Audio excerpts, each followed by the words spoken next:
Welcome to Praneeth travelling diaries. Rajadhiraja Yogiraja Parabrahma Shri Sachchidananda సమర్థ సద్గురు సాయినాథ్ మహారాజ్ కి జై.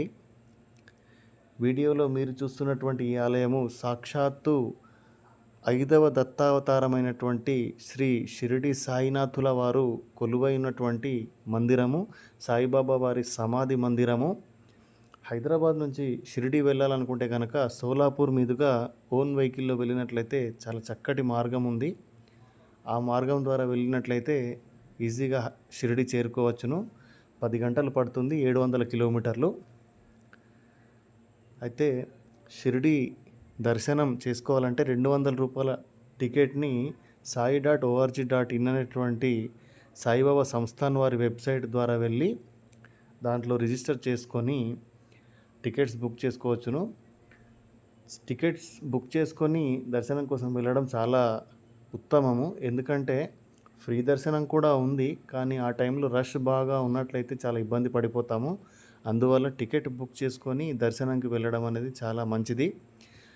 షిరిడీలో మనం చూడవలసినటువంటి ముఖ్యమైనటువంటి ప్రదేశాలు చెప్తాను, జాగ్రత్తగా వినండి. అంతకుముందు అకామిడేషన్ కూడా మనము ఈ వెబ్సైట్లోనే sai.org.inలో దేవస్థానం వారి రూమ్స్ బుక్ చేసుకోవచ్చును, లేదా ప్రైవేట్ లాడ్జెస్ ఉంటాయి. చాలా వివిధ సత్రాలు కూడా ఉన్నాయి. భోజనంకైతే అసలు ప్రాబ్లం లేదు. తెలుగు వాళ్ళైతే చాలా ఆంధ్ర భోజనాలు హోటల్స్ ఉన్నాయి, అక్కడ దొరుకుతాయి. మహారాష్ట్ర అయినా కూడా ఆంధ్ర వాళ్ళు అక్కడ ఎక్కువ ఉండడం వల్ల, తెలుగు వాళ్ళు ఎక్కువ ఉండడం వల్ల ఆంధ్ర భోజనం చాలా దొరుకుతుంది అక్కడ. సో భోజనంకి ప్రాబ్లం లేదు. అకామిడేషను, దర్శనం టికెట్స్ కనుక ముందుగా బుక్ చేసుకొని వెళ్తే హాయిగా దర్శనం చేసుకోవచ్చును. అయితే షిరిడీలో మనం చూడవలసినటువంటి ముఖ్యమైన ప్రదేశాలు, మొట్టమొదటిసారిగా సాయిబాబా వారి సమాధి మందిరము. ఇక్కడే అందమైనటువంటి సాయిబాబా పాలరాతి విగ్రహాన్ని కూడా ప్రతిష్ఠించారు. అక్కడ దర్శనం చేసుకొని బయటకు రాగానే గురుస్థాన్ అని ఉంటుంది. సాయిబాబా వారు ధ్యానం చేసినటువంటి ప్లేస్ అది. వారి గురువు గారి దీపం ఉన్నటువంటి ప్లేస్ అది. అక్కడ ఒక పెద్ద వేప చెట్టు ఉంటుంది. ఆ వేప చెట్టు కిందనే సాయిబాబా వారు కూర్చునేవారు. అది గురుస్థాన్.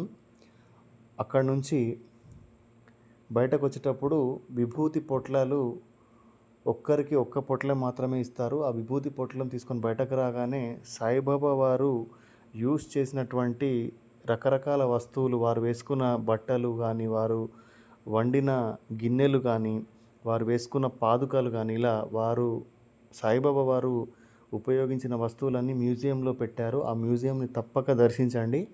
తర్వాత అక్కడి నుంచి బయటకు రాగానే బాబా వారి అత్యంత ప్రియమైన భక్తులైనటువంటి బాయిజాబాయి, తాత్య, మహల్సపతి, నానావలి, ఇలా వారి అత్యంత సన్నిహితమైనటువంటి భక్తుల యొక్క సమాధి మందిరాలు కూడా ఉన్నాయి అక్కడ.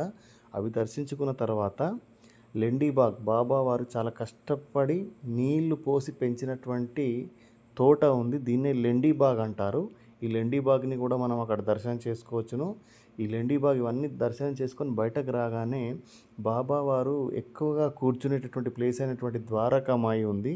ఆ ద్వారకామాయిలోనే బాబా వారు ఎక్కువగా కూర్చునేవారు. భక్తుల యొక్క కోరికలు ద్వారకామాయి నుంచే బాబావారు తీర్చేవారు. బాబావారు అప్పుడు వెలిగించినటువంటి ధుని ఇప్పటికీ కూడా వెలుగుతూనే ఉంది. ఆ ధుని నుంచి వచ్చిన విభూతినే మనకు పొట్లాలుగా ఇస్తారు.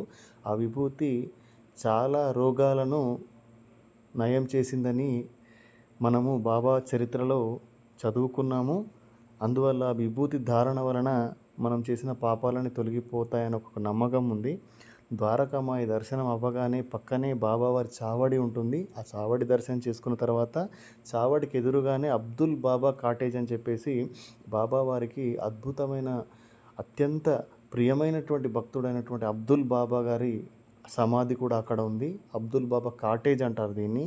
అది దర్శనం చేసుకొని బయటకు వచ్చేటప్పుడు ఐ లవ్ సాయిబాబా అని చెప్పేసి పెద్దగా ఒక బోర్డు ఉంటుంది. ఆ బోర్డు దగ్గర చాలామంది ఫొటోస్ అవి దిగుతారు. సో అక్కడ మీరు కూడా ఫొటోస్ దిగండి. ఐ లవ్ సాయిబాబా అని చెప్పేసి ఉంటుంది. అది అయిన తర్వాత ఖండోబా మందిరం అని ఉంటుంది బాబావారిది.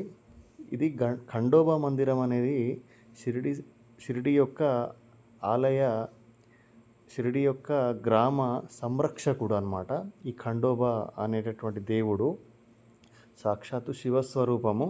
అయితే ఈ ఖండోబా మందిర పూజారి అయినటువంటి మహల్సాపతే మొట్టమొదటిసారిగా బాబాను ఆవో సాయి అని చెప్పేసి షిరిడీలోకి ఆహ్వానించాడు. అప్పటి నుంచి బాబా యొక్క పేరు సాయిబాబాగా చాలా ఫేమస్ అయింది. మనందరికీ తెలుసు ఈ కథ.